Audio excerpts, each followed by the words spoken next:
Teleimpacto, lo que necesitas saber.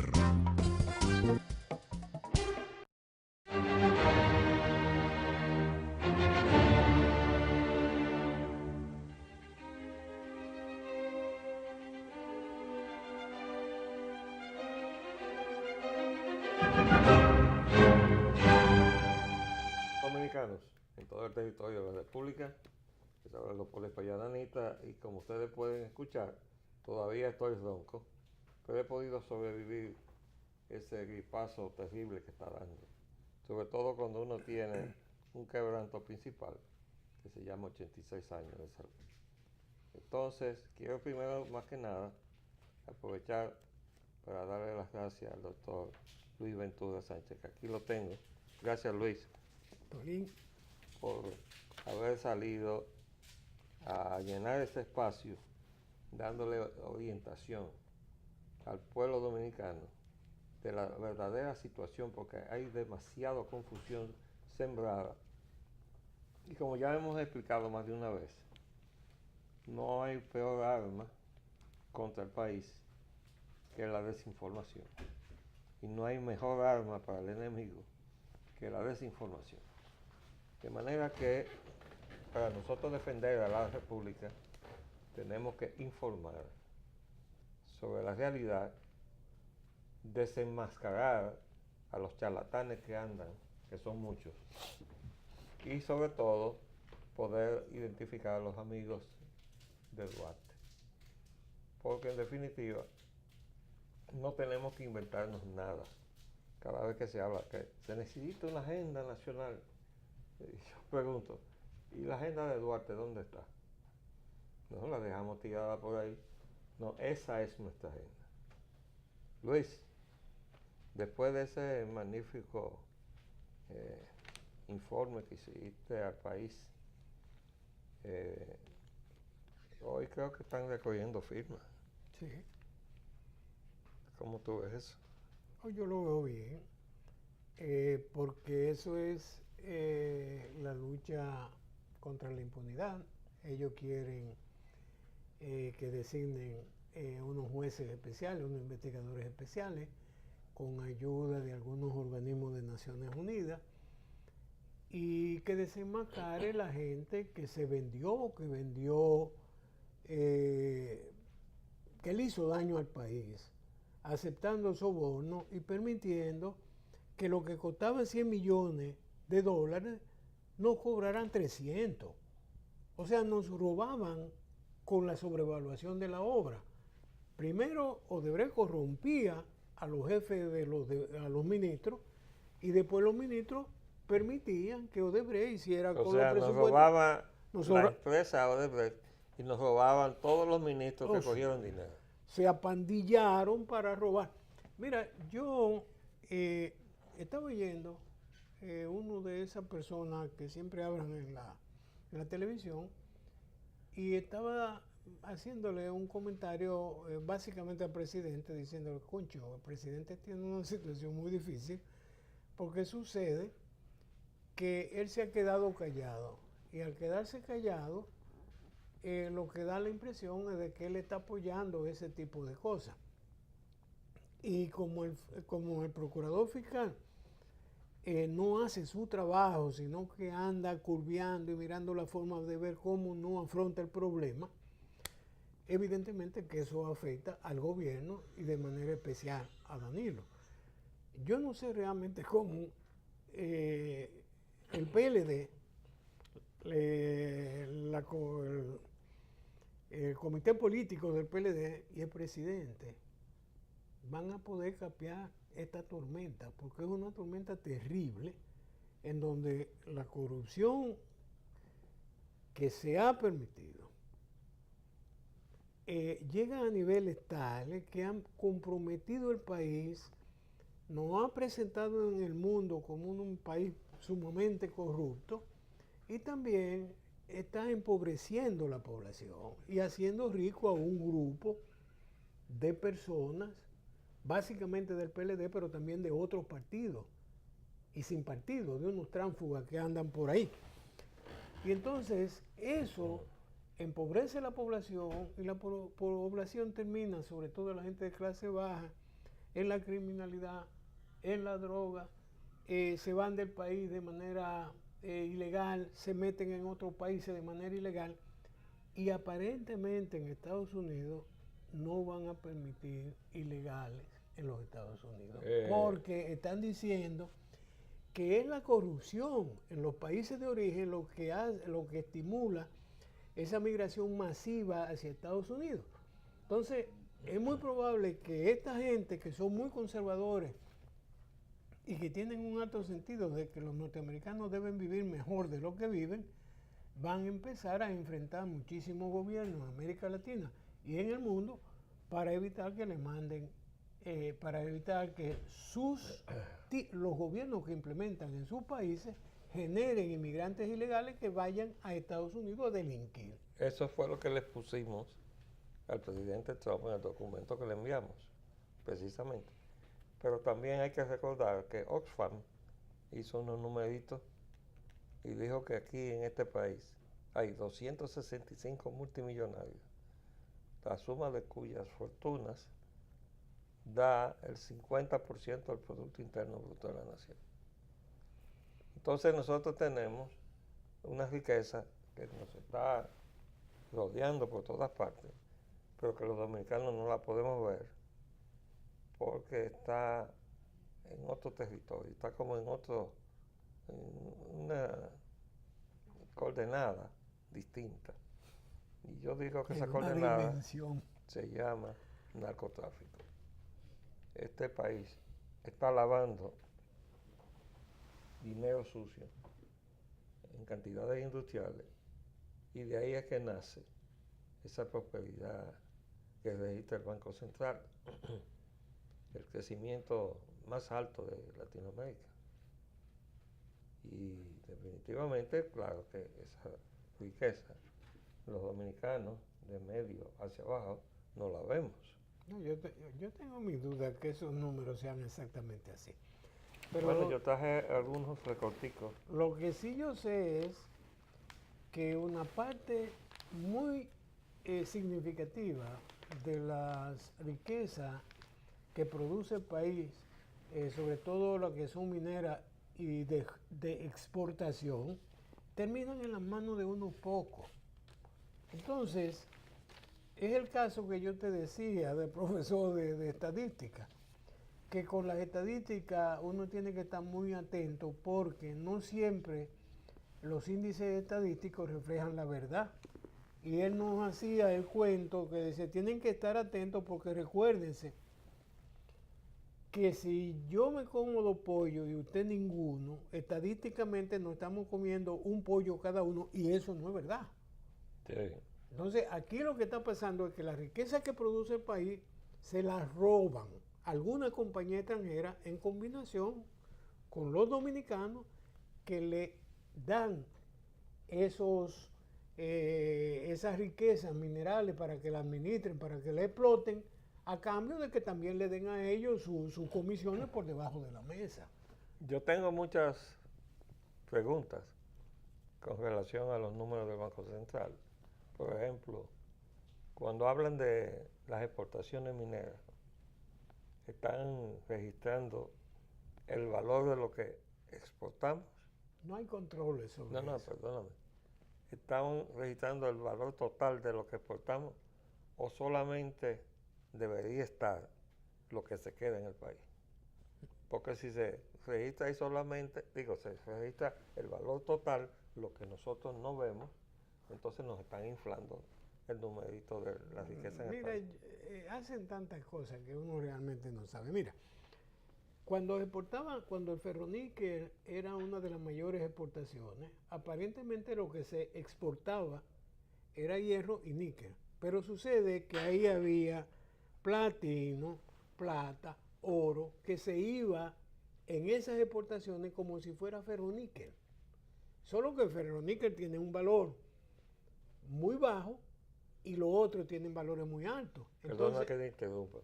¿Te refieres cuando Falconbridge descubrió oro en la concesión de ferroníquel? Claro. Y dijo eso en un creo que en Canadá, en una de esas bolsas de valores, y después se pegó un zipper en la boca y no se volvió a hablar más de Se eso. le chipoteó ese acento, entusiasmaron y dijeron, ay, son nuestros cuartos. Es lo que nos robamos que estamos poniéndolo en evidencia. Y eso mismo están haciendo con la Barry. Le oí decir a alguien, si es verdad o no es verdad, no lo sé, que están exportando no oro, sino mineral de oro diluido en una tierra, como una especie de arena. Y que entonces lo exportan como algo que en Estados Unidos lo van a procesar para tratar de sacar algunos productos de ahí. Pero sucede que básicamente la proporción de oro es elevadísima, si es así. La persona que habló de eso decía que la proporción era alta. Yo no sé si es verdad, porque aquí las informaciones de exportación nadie las sabe, y las estadísticas, figúrate tú, si hay un organismo en el Estado Dominicano que no sirve para nada, es la Oficina Nacional de Estadística. Eso no sirve. Y ahí había un árabe que estaba al frente de eso, que oye, ese fue el que hizo el censo, el que hizo el censo de población y no censaron a los haitianos, haitianos. no. Por eso no. Porque ese es el problema de los demócratas. El Partido Demócrata en Estados Unidos es un partido liberal, es un partido que su voto lo busca entre los negros, los latinos, los inmigrantes que llegan ilegales que después se nacionalizan. Entonces, sobre esa base, ellos llegan al poder. Entonces, ¿qué hacen ellos? Pero ¿por qué tú me ligas eso con el Censo Nacional de Población Dominicana, sin contar a los haitianos?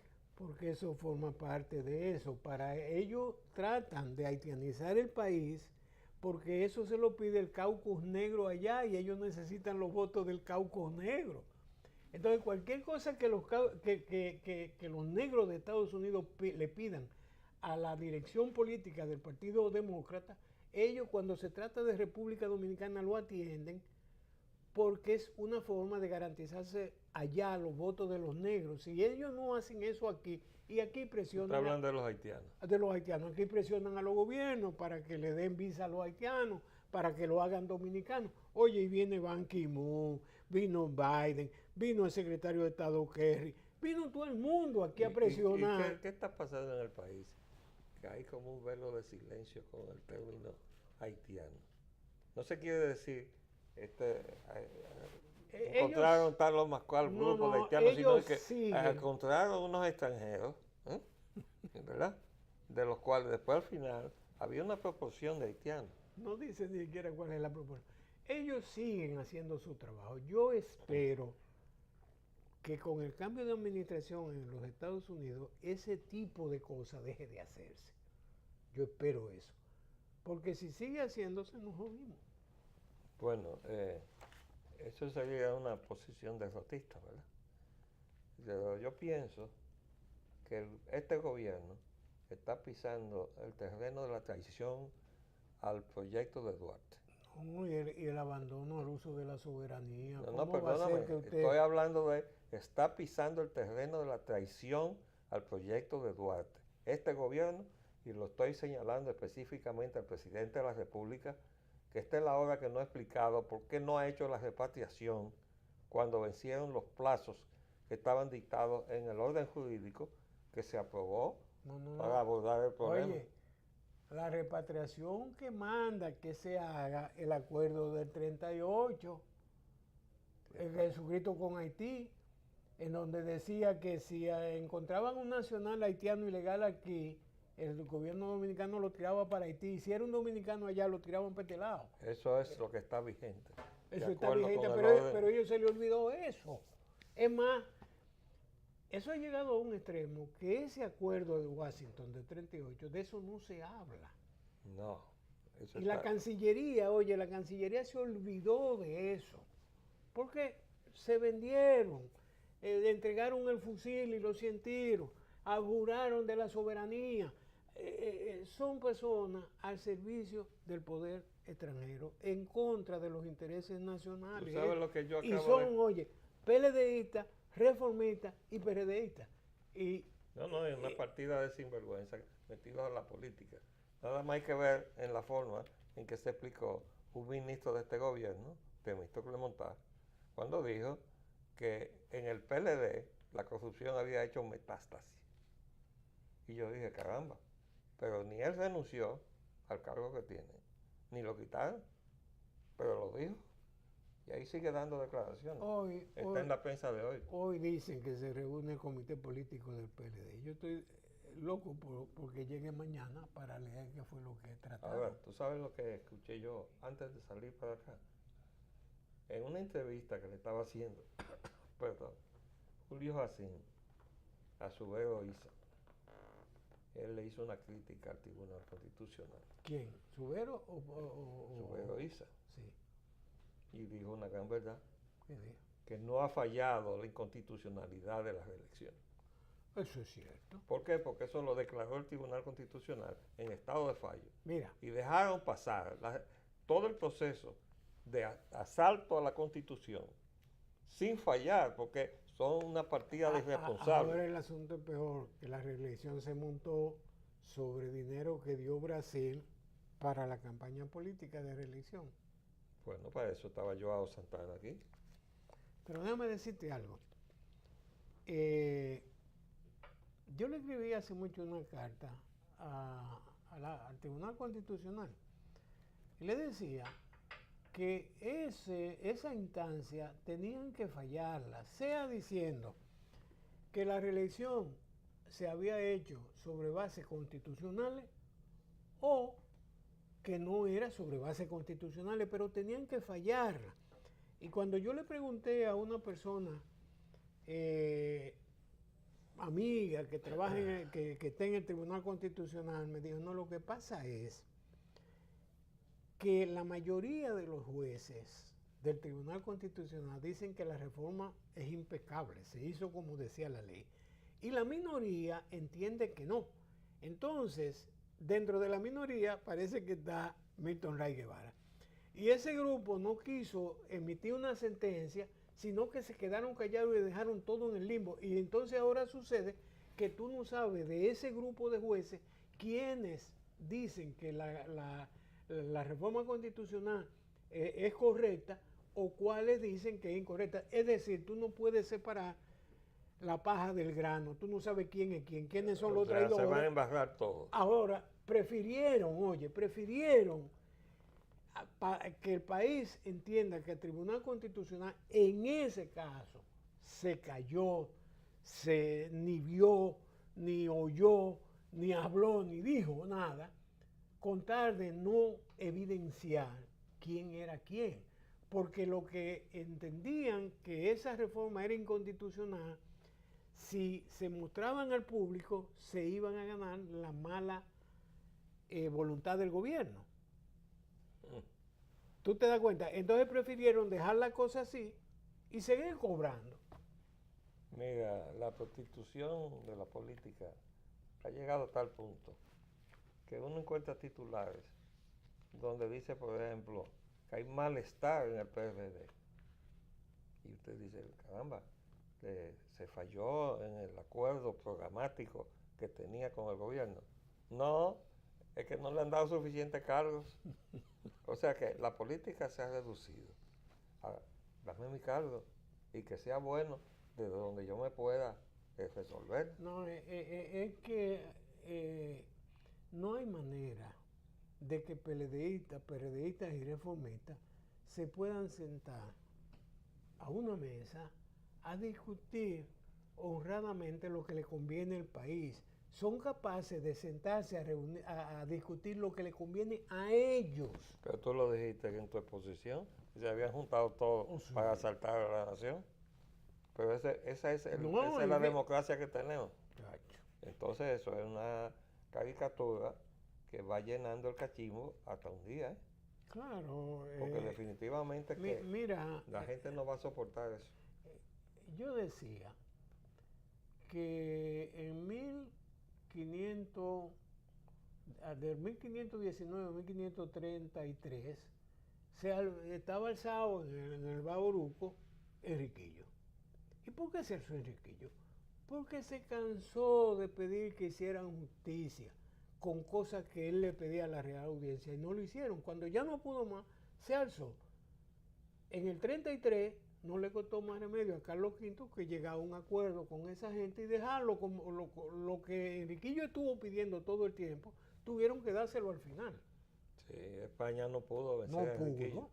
Y tuvo que pactar. Aquí va a pasar lo mismo, la gente se está cansando. Mira, esa marcha, esa firma, todo eso indica que la gente se está cansando. Un día van a ahorcar blanco, ¿eh? Porque una vez que la población hace una estampida, no hay manera de controlar a la gente. Eso se lo advertí yo a un amigo tuyo, que es muy poderoso económicamente, hace ya varios años. Yo le dije, tú eres una persona muy bien informada y tú tienes que estarle dando seguimiento a esos ajustes de cuentas que se están haciendo en los barrios contra los delincuentes chiquitos. Un día se van a jactar de estar dando justicia a ese nivel y van a jalar para los de arriba. Pero ese señor sabe que es más rentable hacer lo que él está haciendo últimamente que seguir vendiendo neveras y televisores y vainas. Mira, Él sabe que... para la gente que se está equivocando sobre el impacto de Trump, mira lo que dice El País hoy, que no es un periódico amigo de Trump, eso es Francia. Esa mujer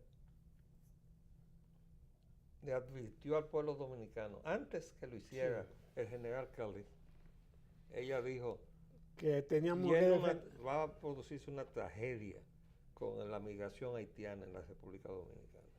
Sí, fue de los pocos políticos de Europa que no ha defendido fue Marine Le Pen. Entonces, los que están tomando a la ligera el fenómeno que se está produciendo en Estados Unidos, no se están dando cuenta que eso no es Estados Unidos.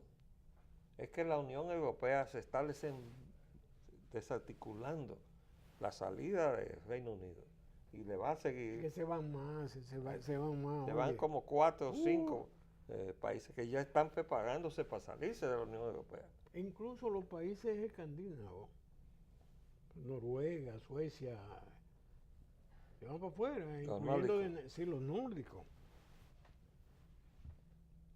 Ellos que siempre han tenido un pie fuera, ¿no? Sí, ellos siempre han estado ahí, pero eso no lo van a soportar porque el problema es que han hecho de la Unión Europea una superestructura que gobierna entonces a los países que la conforman. Y entonces son una serie de burócratas que están en Bruselas trazando líneas maestras a seguir. Y la gente se ha cansado. Por ejemplo, Grecia a la primera oportunidad se va de ahí. Italia tiene el mismo problema. Francia. Pero hasta los países nórdicos están pensando salirse. Mira, este titular que salió ayer, en ese periódico, Toledo está a las puertas de la cárcel. Yo creo que es un mensaje Lo interesante de alguien. ¿Quién le está dando el mensaje a quién? Porque mira, ahora mismo... ¿Tú sabes qué me gusta a mí de ese titular?